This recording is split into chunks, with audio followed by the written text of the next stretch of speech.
Horror कहानियां प्रेत। जिंदगी किस वक्त अपना रुख बदल लेगी ये कोई नहीं जानता। कब फूलों से भरी बगिया उजड़कर खाक हो जाएगी, कब मैदान बंजर रेगिस्तान हो जाएगा और कब खुशियों से भरी जिंदगी मायूस हो जाएगी, ये कोई नहीं जानता।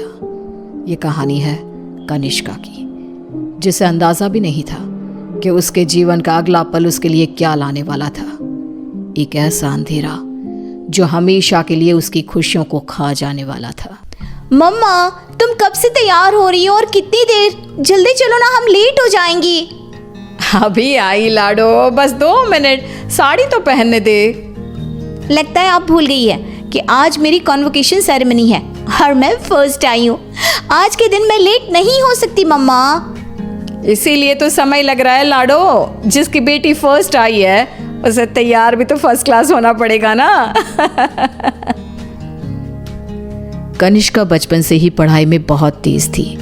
हमेशा फर्स्ट आना, एक्स्ट्रा करिकुलर एक्टिविटीज में पार्टिसिपेट करना और अपने घर वालों का नाम रोशन करना, ये सब उसके लिए आम था। हड़बड़ाते हुए अपनी मम्मी और पापा के साथ कनिष्का अपने कॉन्वोकेशन में चली जाती है।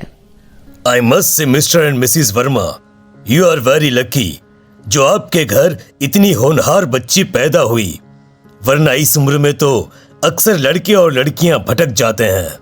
पर कनिष्का दिन रात अपनी पढ़ाई में लगी रही और आज उसने हमारे कॉलेज का नाम पूरे स्टेट में रोशन किया है। स्टेज पर जाकर कनिष्का अपनी डिग्री लेती है। उसके लिए आज का दिन बेहद खुशी का था और वो इस पल को हमेशा के लिए कैद कर लेना चाहती थी। चारों तरफ खुशी का माहौल था। तभी कनिष्का की फ्रेंड्स उसके पास आती हैं। कनिष्का, इस बार तो हमें पार्टी चाहिए। हर बार तो बचकर निकल जाती है।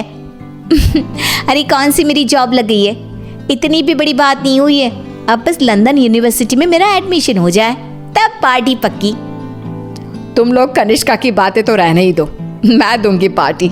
आफ्टर ऑल कॉलेज की डिग्री मिल गई है मेरी बच्ची को। She is a graduate now. तो आज रात को मेरे घर पर पार्टी रहेगी, तुम सभी को आना है। रात को सभी पार्टी में आते हैं। सभी बच्चे नाच कूद रहे होते हैं। तभी कनिष्का खिड़की पर जाकर बाहर देखती है, जहां सामने के घर की छत पर बैठी एक औरत उसे लगातार घूरे जा रही थी। ये मिस्टर शाह के घर में ये औरत कौन है? वो तो अकेले रहते हैं। तभी वहां कनिष्का की फ्रेंड आ जाती है। तू यहाँ रात को बाहर तारे देख रही है क्या? चल ना, सब कितना एंजॉय कर रहे हैं। कनिष्का नेहा के साथ चली तो जाती है, पर उसे बहुत अजीब महसूस होने लगता है, मानो कोई सदियों पुराना दुख उसकी आत्मा को याद आ गया हो। ये अचानक मुझे रोने का मन क्यों कर रहा है? और ये स्मेल कहाँ से आ रही है? मम्मी, मम्मी, लगता है कोई पार्टी में नॉनवेज ले आया है। Are you gone mad, Kanishka? We all know कि तुम्हारी फैमिली वेजिटेरियन है। तो ये सड़ी हुई मछलियों का गंध कहाँ से आ रहा है? क्या मजाक है ये कहकर कनिष्का जोर जोर से चीखने लग जाती है। कनिष्का की आवाज सुनकर गौतम वहां आता है। ड्रामा मत करो कनिष्का, बस इसी कारण से ही मैं पार्टी वार्टी पसंद नहीं करता। चलो जाओ जाओ अपने कमरे में। सभी अपने अपने घर चले जाते हैं और इसके बाद कनिष्का का बिहेवियर और भी खराब होता जाता है। रात को 3 बजे अचानक उठकर कनिष्का दीवारों से बातें करने लगती है। उसकी आवाज़ सुनकर रीना भागते हुए आती है। अरे बेटा, इतनी रात को तुम यहाँ पर क्या कर रही हो? और दीवार को देखकर किससे बात कर रही हो लाडो? कोई नहीं है यहाँ। रीना कनिष्का को सीने से लगा लेती है। कनिष्का का शरीर बहुत गर्म था। रीना ये देखकर सोच में पड़ जाती है। आज तक मेरी बच्ची ने कभी ऐसा बिहेव नहीं किया, आज क्या हो गया है इसे? शाम तक तो बिल्कुल ठीक थी और अब अचानक इतना तेज बुखार, ये सब क्या हो रहा है? रीना भागकर थर्मोमीटर लाती है और कनिष्का का टेम्परेचर चेक करती है, पर उसका टेम्परेचर बिल्कुल नॉर्मल था। ऐसा कैसे हो सकता है? ये सब क्या हो रहा है? अचानक मेरी बेटी को किसकी नजर लग गई? रीना अपनी बेटी के साथ ही सो जाती है और अगली सुबह डॉक्टर को बुलाती है, पर डॉक्टर के टेस्ट के बाद भी सब कुछ नॉर्मल ही निकलता है। अब ये क्या नया लफड़ा आ गया है? एक और नया खर्चा। ये क्या कह रहे हैं आप? जब तक कनिष्का टॉपर थी तब तक आपकी बेटी थी, और आज बेचारी बच्ची तकलीफ में है तो ये सब कहने लगे आप? रीना और गौतम में बहस हो जाती है। गुस्से में गौतम घर से बाहर निकलता है, जहां उसे पता चलता है कि मिस्टर शाह अब नहीं रहे। वो घर आकर कनिष्का के पास बैठी रीना को इस बात की खबर देते हैं, जिसे सुनते ही अब तक सोई कनिष्का अचानक मुस्कुराने लगती है और भागती हुई अपनी अलमारी खोलती है और सारे सामान को बाहर बिखेर देती है। क्या ढूंढ रही है बेटा, मुझे बता लाडो।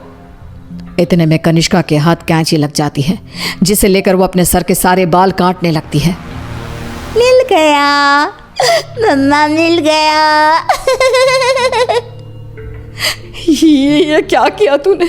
अरे क्या हुआ है लाडो तुझे? मुझे बता, तूने कल से कुछ खाया भी नहीं। कुछ खा ले बेटा, कमजोर हो जाएगी। पेट भर गया है, कितनी उल्टियां भी की मैंने, पूरे के पूरे शाह को खाकर बैठा हूं मैं। खाकर बैठा हूँ? ये सब क्या कह रही है तू? बाथरूम में जाकर देख ले। रीना बाथरूम में जाती है, जहां बेसिन में नीले रंग की उल्टी थी, जिसमें मांस के टुकड़े थे, जिसे देखकर रीना को भी उल्टी आने लगती है। वो भागकर वापस कनिष्का के कमरे में आती है। सुनिए जी, हमें जल्द से जल्द कनिष्का को किसी पंडित जी के पास ले जाना होगा। ये कुछ और ही है। आज के जमाने की होकर तुम ये सब क्या कह रही हो? ऐसा कुछ नहीं होता। गौतम अपनी पत्नी की बात को इग्नोर कर देता है। इसी तरह दिन बीतने लगते हैं। भूखी रहने के कारण अब कनिष्का के शरीर की हड्डियां भी दिखने लगती है। उसकी आंखों के नीचे काले गड्ढे आ चुके थे। अब मैं किसी की नहीं सुनूंगी, बहुत हुआ। रीना अपनी जान पहचान के एक पंडित जी को अपने घर पर लेकर आती है, जो कनिष्का की हालत देखकर ही समझ जाते हैं। बच्ची की हालत बहुत खराब है, इसे मैं नहीं संभाल पाऊंगा। ये मेरे गुरुजी ही कर सकते हैं, जो कुछ ही दिन पहले साधना के लिए हिमालय जा चुके हैं। रीना हर तरफ हाथ पैर मारती है कि कहीं कोई रास्ता दिख जाए। फिर उसे घोस्ट कैचर के बारे में पता चलता है। डूबते को तिनकी का सहारा समझ रीना उनकी टीम को भी अपने घर पर बुला लेती है, और वो लोग कनिष्का से पूछताछ शुरू कर देते हैं। क्या आई हो तुम और कौन हो? कितनों के नाम बताऊं? मतलब तुम एक से ज्यादा हो, एक से ज्यादा हो इस लड़की के शरीर में। बताओ बताओ कितने हो? हम 42 प्रेत हैं। कनिष्का की बात सुन वहां मौजूद सब लोग हैरान रह जाते हैं। उसके शरीर में बसे इन प्रेतों को निकालना अब किसी के बस में नहीं रह गया था।